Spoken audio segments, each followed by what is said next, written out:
পাল্টানো দরকার, চাই বিজেপি সরকার ঘরে ঘরে মা বোনদের 3,000 দেবে। এখন বলছে ভুল করেছি, মঠ আমরা মরছি, তোরাও মর। আমাদেরকে সময় তো দিতে হবে, এত নিয়ে আমরা কোথায় ছুটবো? বলছে 10 মিনিটে খালি করুন। এই সরকার বড় লোকের সরকার, এখন যে সরকার এসছে বিজেপি সরকার বড় লোকের সরকার। এইরকম স্বপ্ন করবো আমি স্বপ্নও ভাবিনি।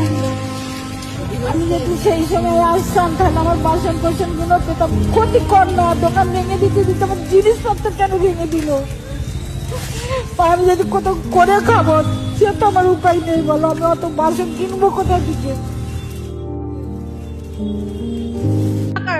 আমার ছেলে মেয়ের পড়াশোনায় দোকান থেকে চলে, আমার পুরো সংসার দোকান দিয়ে চলে। এই আজকাল এই মানুষগুলোর কি অবস্থা? বাচ্চা বাচ্চা ছেলে মেয়ে রয়েছে ঘরে, তারা খাওয়া দাওয়া ঠিক মতন দিতে পারছে না, কোথা থেকে দেবে? আর আমরা কোনো জায়গায় ভিক্ষা করেও খেতে পারবো না। বলছি আমিও বয়স্ক লোক আছি, আমি দোকান চা বিক্রি করে খাই, আমারও দোকান ভেঙে দিয়েছে, আমি কোথায় যাবো এখন? হ্যাঁ, আমার এই ছেলে দোকান ভেঙে দিলে আমরা কোথায় যাবো? আমাদের জায়গা আছে টাকা, আর আমরা কোথায় যাবো? যাবো কোথায়, করবো কি আজ, খাবো কি আমরা বল? বাচ্চাগুলোর শুকনো মুখে শুধুই তো আজ জল।